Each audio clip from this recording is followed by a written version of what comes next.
Okay class, जरा यहां देखिए बोर्ड पे क्या लिखा है, जरा पढ़ना। आज चैप्टर का नाम जो हम पढ़ने वाले हैं उसका नाम क्या है? सप्लाई। हम क्या पढ़ेंगे? सप्लाई। आप पहले मुझे ये बताओ कि आपने इसी से मिलता हुआ एक चैप्टर पढ़ा होगा, डिमांड।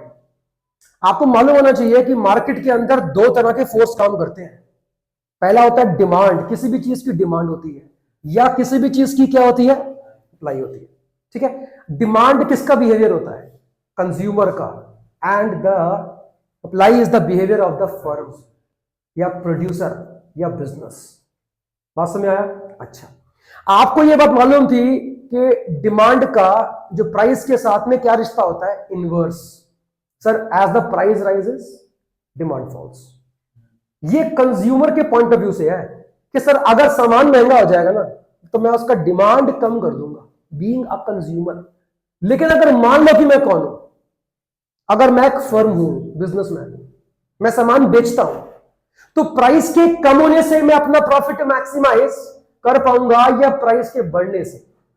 सर प्राइस के बढ़ने से। कैसे? सबसे पहले हम इसी चीज को जस्टिफाई करते हैं। ध्यान सुनना, एग्जाम्पल देख के बात करता हूं। मैंने ये पेन बनाया 10 रुपीज का। कितने का बनाया? मार्केट में बेचता हूं 20 रुपए का। कितना प्रॉफिट कमाता हूं? बात समझ आया? ठीक है। सर इसका प्राइस बढ़ गया, 22 तक पहुंच गया, कॉस्ट वही है 10 रुपीज। मैं और ज्यादा बेचना चाहूंगा या बेचना कम करूंगा? क्यों? सर क्योंकि उसी कॉस्ट के अंदर मुझे 2 रुपए का प्रॉफिट एक्स्ट्रा मिल रहा है।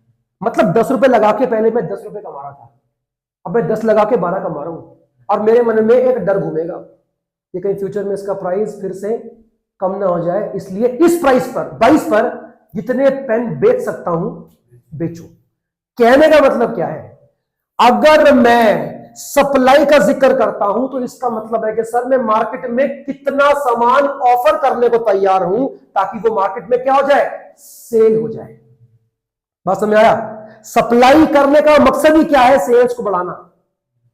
जब तक नहीं करोगे सर आपकी सेल्स नहीं बढ़ेंगी, और आपकी सेल्स का ना बढ़ने का मतलब क्या है? सर आप प्रॉफिट नहीं कमाओगे। बात समझ आया? आप अगर एक दुकानदार हो, एक बिजनेसमैन हो, तो सर आप वेट करते हो कि कब इसका प्राइस बढ़ेगा तब बेचूंगा मैं, अदरवाइज आप उसको अपने स्टॉक में रख लेते हो कि जब प्राइस बढ़ेगा तब निकालूंगा बाहर, अभी स्टॉक कर लेता हूं। क्लियर हुआ? तो प्राइस का बढ़ना ही आपके लिए फायदा है। सप्लाई कब बढ़ती है? जब प्राइस बढ़ेगा। प्राइस कम हो जाएगा सर, आपका प्रॉफिट कम हो जाएगा, तो आप उस प्राइस के ऊपर बोलो सप्लाई कम से कम करना चाहोगे, क्योंकि उसमें आपके प्रॉफिट के मार्जिन क्या हो चुके हैं? कम हो चुके हैं। ये क्लियर हुआ? बात समझ आया? सामान सेल कब होगा? मार्केट में सेल कब होगा? जब तुम सामान की क्या करोगे? प्रॉपर अप्लाई करोगे। बात समझ आई? आओ पढ़े लिखा क्या है कि इसका मीनिंग क्या होता है, जरा पढ़ना क्या लिखा, यहां पे आता हूं मैं। Supply can be defined as a quantity of a commodity that a firm is willing and able to offer for sale at a given price during a given period of time। जरा 2 minute के लिए सोचो, ये definition book में लिखी हुई है, ये आप भी जानते हो, लेकिन अगर आप देखोगे इसमें बड़े ध्यान से, quantity of a commodity that a firm, not a consumer. इस पूरे चैप्टर में मैं किसकी बात नहीं करने वाला, मुझे कंज्यूमर से मतलब ही नहीं है, मुझे मतलब किससे है? फर्म से। डिमांड के चैप्टर के अंदर मैं कौन था? कंज्यूमर था। इस वाले चैप्टर के अंदर मैं कौन हूं? बिजनेसमैन हूं, फर्म हूं या प्रोड्यूसर हूं, एक ही बात। बात समझ आ रही है? आप बोलो तो क्या मतलब है कहने का? Quantity of a commodity that a firm is willing and able. ये बताओ मतलब क्या है? विलिंग भी होना चाहिए और एबल भी होना चाहिए, तभी मैं उस चीज को क्या मानूंगा? सप्लाई मानूंगा। क्या मतलब है कहने का? ये बताओ। इच्छा होनी चाहिए और एबल भी होना चाहिए। मतलब क्या है? अगर समझो, देखो ये बात तो लिखी है बुक के अंदर, लेकिन इसका मतलब क्या होता है? एग्जाम्पल से बात करते हैं। बोलू? एग्जाम्पल से बात करेंगे। आप मार्केट के अंदर घूमते हो और आपको एक बात मालूम है कि एक फोन है मार्केट में, एक्स नाम का। नाम क्या है फोन का? एक्स मान लेते हैं, कोई भी फोन है, उसकी कीमत चल रही है मार्केट में 20,000 रुपए। कितना? 20,000 रुपए। लेकिन एक दुकानदार है जो तुम्हें 18,000 में वो फोन देने को तैयार है, बेचने को तैयार है। आपने कहा बहुत अच्छी बात, मार्केट में जिसकी वैल्यू कितनी है? 20 रुपए, एक पार्टी मुझे 18,000 में सेल करने को तैयार है। अब आप गए उसके पास, आपने कहा सर वो फोन मुझे आया है सुनने में कि आप 18,000 में बेचते हो। उसने बोला कि हाँ सर बेचते हैं, लेकिन अभी है नहीं मेरे पास। क्या बोला? अभी है नहीं। देखो विलिंग तो है बेचने का, लेकिन एबल नहीं है बेचने का। तो क्या नहीं है वो? This is not a supply.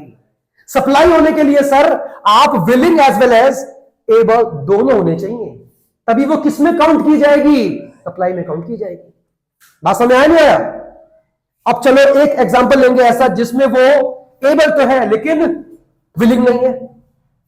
अब तक मैं जो सामान बेच रहा था मार्केट के अंदर, लगातार उसका प्राइस गिरने लग गया। क्या बोला? गिरने लग गया। मैं क्या करूंगा? और बेचूंगा या फिलहाल उसका स्टॉक रोक लूंगा? तब निकालूंगा जब इसका प्राइस बढ़ेगा। ठीक है, एबल, सॉरी क्या था, एबल तो हूं लेकिन अब मैं बेचना चाहता नहीं, क्योंकि अगर मैंने बेचा गिरते हुए प्राइस पे तो सर मुझे क्या होगा? नुकसान होगा। बात समझ में आया? अगेन ये क्या नहीं है? This is not your supply. Supply होने के लिए able as well as willing दोनों होना चाहिए, तभी वो काउंट किया जाएगा। यहां तक में कोई दिक्कत हो तो बोलो। आगे बढ़े। शौरो जरा देखो इसमें लिखा क्या है। आपको ये समझना जरूरी है कि सर इस पूरे चैप्टर के अंदर दो तरह के टर्म्स का इस्तेमाल होगा, stock and flow. Sorry, stock and supply. Flow की बोल दिया क्योंकि 12th के अंदर है ना वो, तो मुंह में आ गया एकदम से। स्टॉक एंड सप्लाई, जरा 2 मिनट के लिए पढ़ना। लिखा क्या? पढ़ना। Stock refers to the total quantity of a particular commodity that is available with the firm at a particular point of time. वहां पे क्या लिखा है? It is that part of the stock which a firm is willing to sell. क्या difference लगा आपको इसमें? Stock के अंदर क्या ये भी आता है? सप्लाई क्या स्टॉक का पार्ट होता है? इसको पढ़ने के बाद क्या क्लियर हुआ? ये क्या होता है? It is that part of stock. इसका मतलब साफ हो गया कि स्टॉक के अंदर सप्लाई वाला गुड्स भी आता है सर। अब जरा समझो कि है क्या। एग्जांपल से बात करता हूं, बात करूं। मेरे पास एक बहुत ही अच्छा टीवी का शोरूम है। क्या है? टीवी का शोरूम। और पीछे है मेरा गोडाउन।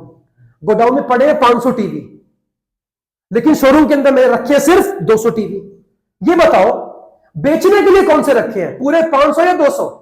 200 मेरी क्या है? सप्लाई है, ऑफर फॉर सेल, जो मैं बेचना चाहता हूं, जो मैंने रखे बेचने के लिए। अब ये सवाल ये बताओ, बाकी जो 300 बचे हैं वो क्या है? स्टॉक पूरा 500 होगा या 300 होगा? सर स्टॉक तो पूरा 500 का ही है, लेकिन स्टॉक का वो पार्ट जो मैं बेचना चाह रहा हूं वो सप्लाई है। कितना? 200 टीवी। बात समझ आ रही है? अब ये बताओ कि मैंने वो 300 टीवी स्टॉक के अंदर रखे क्यों हैं? मैंने उनको शोरूम के अंदर जगह है लाने की। अगर मैं चाहूं तो पूरे 500 के 500 में उठा के लाऊंगा और अपने शोरूम के अंदर उसको मैं प्लेस कर सकता हूं बेचने के लिए, लेकिन तब भी रखा है, वहीं पर रखा हुआ है। क्यों रखा हुआ है उसको मैंने वहां पे? सर मैं उसका प्राइस बढ़ने का वेट करता हूं। एबल तो हूं, स्टॉक तो है मेरे पास, विलिंग नहीं। विलिंग में सिर्फ 200 टीवी का यूं जो मैंने शोरूम के अंदर रखा है कि आओ देखो, आंखें फाड़ फाड़ के ताको और मेरे पैसा मेरे मुंह पर मार कर जाओ। That is your what? Supply. Stock पूरा 500 है। अब वो क्लियर हो रहा है नहीं हो रहा है? ये इसमें से क्वेश्चन बन के आते हैं सर, इसलिए मैं कह रहा हूं। इसको हंसी आ रही है कि सर आपके मुंह पे हम पैसा फेंक के मार के जाएंगे। ये लाइन हमें आपको अच्छी लग रही, मतलब हमें अच्छी लग रही है, बहुत अच्छी। आगे बढ़ते हैं। ये 2 टर्म्स क्लियर है? ध्यान से देख के बताओ। स्टॉक एंड सप्लाई एग्जाम में आता है, और इसके बीच का डिफरेंस भी घर जाके पढ़ लेना, बुक में दिया होगा। देखो लिखा होगा, टेबल की फॉर्म में होगा, इसको पढ़ना। अच्छा जरा पढ़ना क्या लिखा है। अच्छा डिमांड वाला चैप्टर याद करो 2 मिनट के लिए। There was individual demand, there was market demand, याद है? बताना क्या होती है individual demand? Demand by one consumer for a given commodity. Single good के लिए demand by a single consumer, individual demand. उसी सिंगल गुड के लिए अगर एक से ज्यादा कंज्यूमर डिमांड कर रहे हैं, that is your market demand. दोनों में कॉमन क्या था सर? कमोडिटी दोनों में एक ही है। उसको इंडिविजुअल या मार्केट डिमांड कंज्यूमर की संख्या को देख के बोल रहा हूं मैं। Single consumer individual demand, more than one consumer market demand. अब यहां पे आ जाओ, अगर वो कॉन्सेप्ट याद है तो एप्लीकेबल सेम होगा। बताना क्या पढ़ने वाले हो, individual supply and market supply. कुछ ध्यान आया कि हम क्या पढ़ने वाले हैं? अब हम कौन नहीं है, अब हम कंज्यूमर नहीं है, अब हम फर्म है। जरा पढ़ना क्या लिखा है इसके अंदर, क्या लिखा है? आईएस का मतलब क्या है इसमें?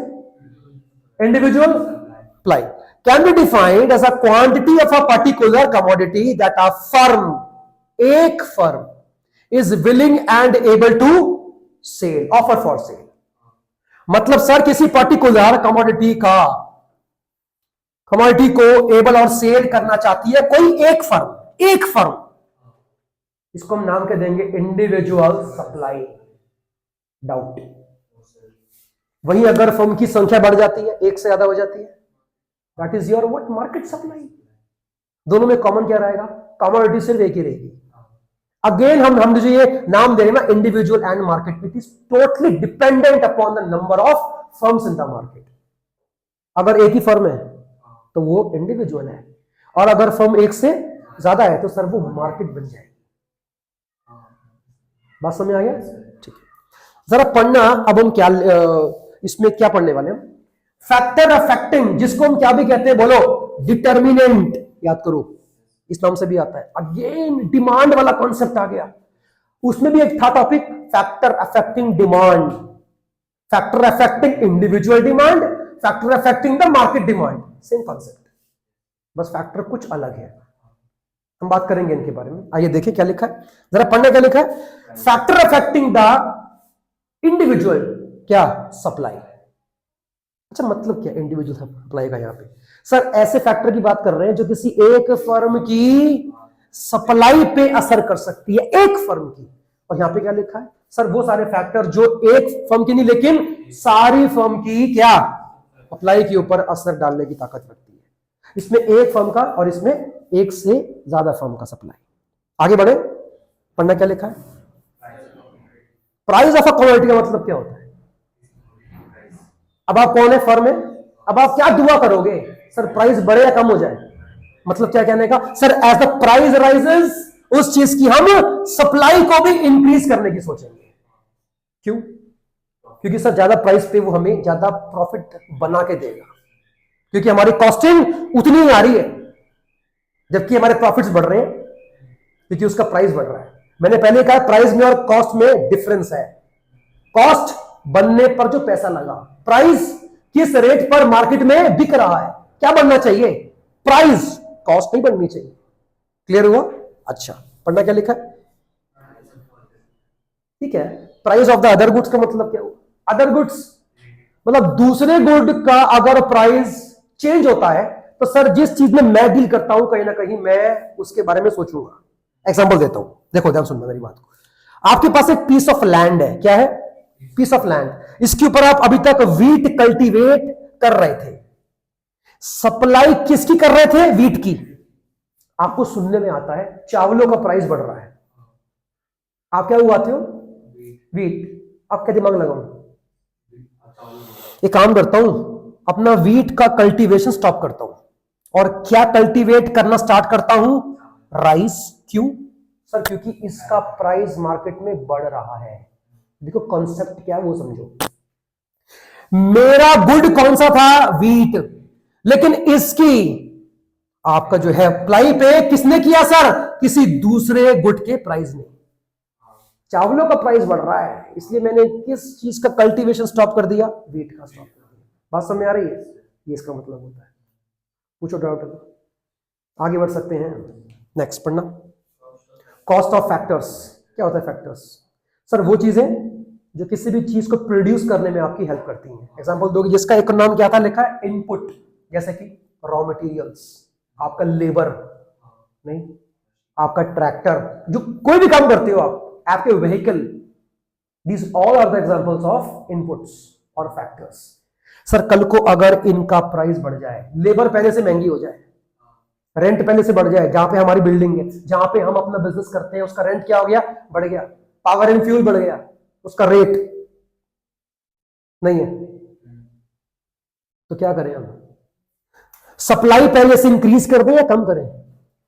देखो, कॉस्ट अगर बढ़ जाएगी, सप्लाई कम हो जाती है। कैसे बताओ? पहले से लेबर क्या हो गया आपका? महंगा हो गया।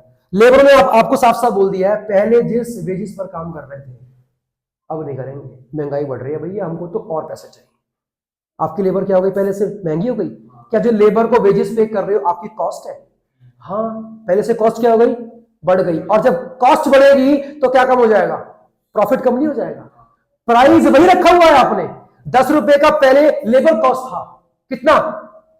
10 का लेबर कॉस्ट था, 20 का बेच रहे थे। अब लेबर कितना मांग रही है? 15। हम प्राइस के साथ छेड़छाड़ नहीं करेंगे। क्यों? हम जानते हैं अगर हमने कॉस्ट के बढ़ने से प्राइस को भी बढ़ा दिया तो डिमांड कम हो जाएगी। प्राइस हम इसी रखेंगे। पहले कितना कमा रहे थे? 10 रुपए। 10 लगा के लेबर को दिया 10 रुपए और 20 का बेचते थे, तो आप कितना कमा रहे थे? 10 रुपए। अब तुम्हारी लेबर क्या मांग रही है? 15 मांग रही है। अब कितना कमाओगे? हम सप्लाई कम करेंगे। अब इस चीज में हम इंटरेस्ट कम दिखाएंगे, क्योंकि पहले से हमारा प्रॉफिट फॉल कर गया है इसमें। और क्यों फॉल करा? क्योंकि इनपुट महंगे हो गए। बात समझ आया नहीं आया? देखो, प्रॉफिट कमाना है अगर आपको, आप खुद का प्राइस इंक्रीज अपने आप मत करो, मार्केट इंक्रीज कर दे एक अलग बात है। आपने अगर अपना प्राइस इंक्रीज किया सर, तो दूसरी फर्म के पास आपके कस्टमर भाग जाएंगे। और अगर मार्केट ने आपके प्राइस को इंक्रीज किया तो सर सिर्फ आपका प्राइस नहीं होगा इंक्रीज, जितने लोग उसमें डील कर रहे हैं ना सारे महंगे हो जाएंगे, तब आपको प्रॉफिट होगा। बात समझ आया? इंडिविजुअली अपने प्राइस को इंक्रीज नहीं करना चाहिए। आगे देखो क्या लिखा है, जरा पढ़ना। ये 3 पॉइंट का कॉन्सेप्ट समझ में आया? नहीं आया तो पूछो, फिर हम आगे बढ़े। मेरे पूछने पर जवाब मिलना चाहिए। सुन ले रहे कानधारी नेवले, तो आगे बात करूं। जरा पढ़ना क्या लिखा है। स्टेट ऑफ टेक्नोलॉजी का मतलब क्या होता है? आप जिस तरह की टेक्नोलॉजीज को यूज करते हो ना मैन्युफैक्चरिंग के लिए, सर वो कैसी है? आउटडेटेड है या लेटेस्ट है? बताओ क्या फर्क पड़ेगा? लेटेस्ट यूज करते हो तो आपकी कॉस्टिंग कम बैठती है। लेटेस्ट प्लांट एंड मशीनरी आपका पावर एंड फ्यूल कम खाएगी, आपकी कॉस्ट रिड्यूस करेगी। और कॉस्ट के रिड्यूस होने का मतलब है प्रॉफिट के मार्जिन्स का बढ़ जाना। क्या होगा? Supply will rise. अगर टेक्नोलॉजी कैसी यूज करते हो? लेटेस्ट। अगर कौन सी यूज करते हो? ऑब्सोलीट, जो कैसी है? आउटडेटेड है, सर वो आपका कॉस्टिंग बढ़ाएगी, पावर एंड फ्यूल ज्यादा खाएगी, ज्यादा आप इसमें आपका लेबर खाएगी, आपकी कॉस्ट बढ़ेगी। और कॉस्ट के बढ़ने से क्या हो जाएगा? आपका प्रॉफिट कम हो जाएगा, तो आप सप्लाई कम करना चाहोगे। बताओ क्या समझे? Sir when we are using latest technology supply rises, but if we are using outdated technology